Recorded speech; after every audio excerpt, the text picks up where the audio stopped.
រឿងរបស់ក្រុមហ៊ុនត្រូវបានដោះស្រាយរួចរាល់ហើយយ៉ាងឡេគឺជាបុគ្គលិកចាស់របស់ក្រុមហ៊ុនគាត់មានចរិតដូចខ្ញុំដែរគឺរៀងទន់ភ្លន់បន្តិចប៉ុន្តែឆេវឆែគឺជាមនុស្សដែលពូកែធ្វើសកម្មភាពខ្ញុំឲ្យយ៉ាងឡេគ្រប់គ្រងក្រុមហ៊ុនហើយឲ្យឆេវឆែធ្វើជាជំនួយការរបស់គាត់គ្មានបញ្ហាទេមិននឹកស្មានថាអ្នកគ្រប់គ្រងក្រុមហ៊ុនបានល្អយ៉ាងនេះសោះ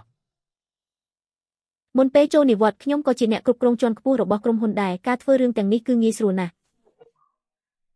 ចុះពួកយើងអាឡូបងប្រុសជាយិនណែណាអញប្រញាប់មកវិញមកម៉ែមិនរួចខ្លួនទេ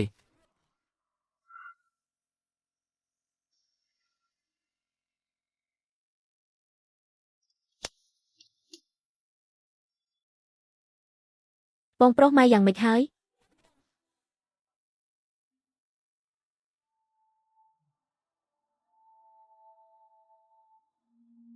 ជាមានឲ្យឯងមកវិញហើយឬមិនបានជួបគ្នាយូរហើយខ្ញុំនឹកឯងណាស់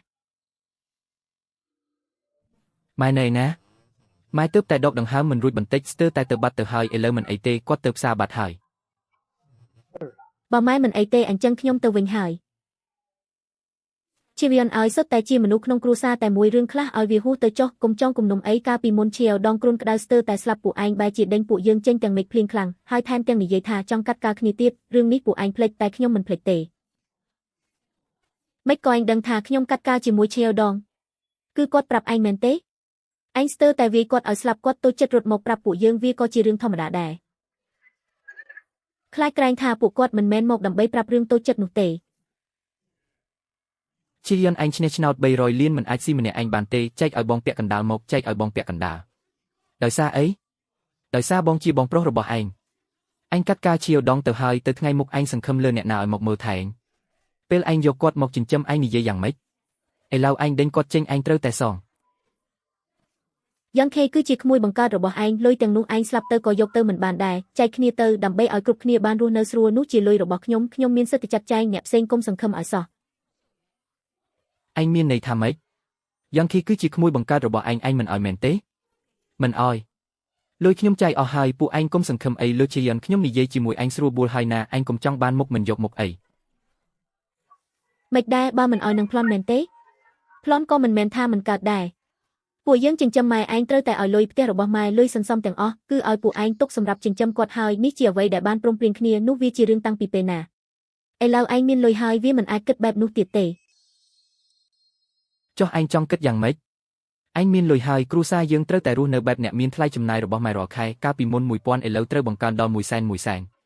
អញហ៊ានហាមាត់និយាយមែនខ្ញុំនឹងបងប្រុសឯងមើលថែម៉ែក៏ត្រូវមានថ្លៃហត់នឿយដែរមួយខែយ៉ាងហោចណាស់ក៏100,000ដែរ bread នៅមានអីទៀតនៅមានថ្លៃអាហារបំពន់ថ្លៃបោកគក់ថ្លៃកំដរនេះសុទ្ធតែជាតម្លៃផ្លូវចិត្តមិនអាចកាត់ថ្លៃបានទេពួកយើងយកតែ500,000ក្នុងមួយខែមិនច្រើនទេមែនទេមិនច្រើនទេនៅមានទៀតទេនៅមានថ្លៃជួបជុំអ្នកចិត្តខាងផឹកតែញ៉ាំបាយគិតតែ50,000ចុះមួយខែ750,000គិតជា1លានទៅចុះ10ឆ្នាំគឺជាង100លានត្រូវនឹងពាក់កណ្ដាលនៃប្រាក់រង្វាន់របស់ឯងល្មម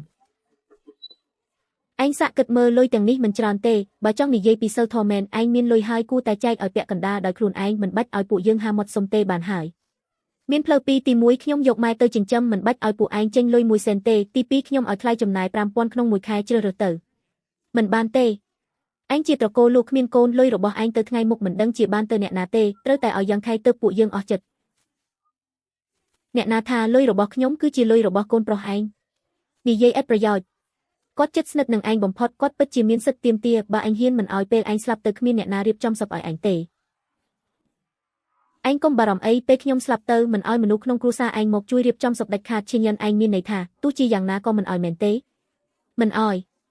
លុយនោះខ្ញុំមានការប្រើប្រាស់ផ្សេងមិនចង់ខ្ជះខ្ជាយទេអញ្ចឹងកុំបន្ទោសខ្ញុំថាអាក្រក់ឲ្យសោះចេញមកនៅចាំអីទៀតយន្តធីឯងចង់ធ្វើអីមីងកុំបន្ទោសខ្ញុំអីម៉ែធំនិយាយត្រូវហើយមូលហេតុដែលមីងមិនចែកលុយឲ្យពួកយើងគឺដើម្បីប្រុសម្នាក់នៅខាងក្រៅប្រុសនៅខាងក្រៅសុទ្ធតែបោកប្រាស់ទេបើលុយត្រូវគេបោកអស់វានឹងខាត់បងធំណាស់ឥឡូវនេះពួកយើងមានតែខាត់មីងទុកសិនប៉ុណ្ណោះលែងខ្ញុំពួកឯងនេះគឺចាប់ជំរិតហើយត្រូវជាប់គុកណា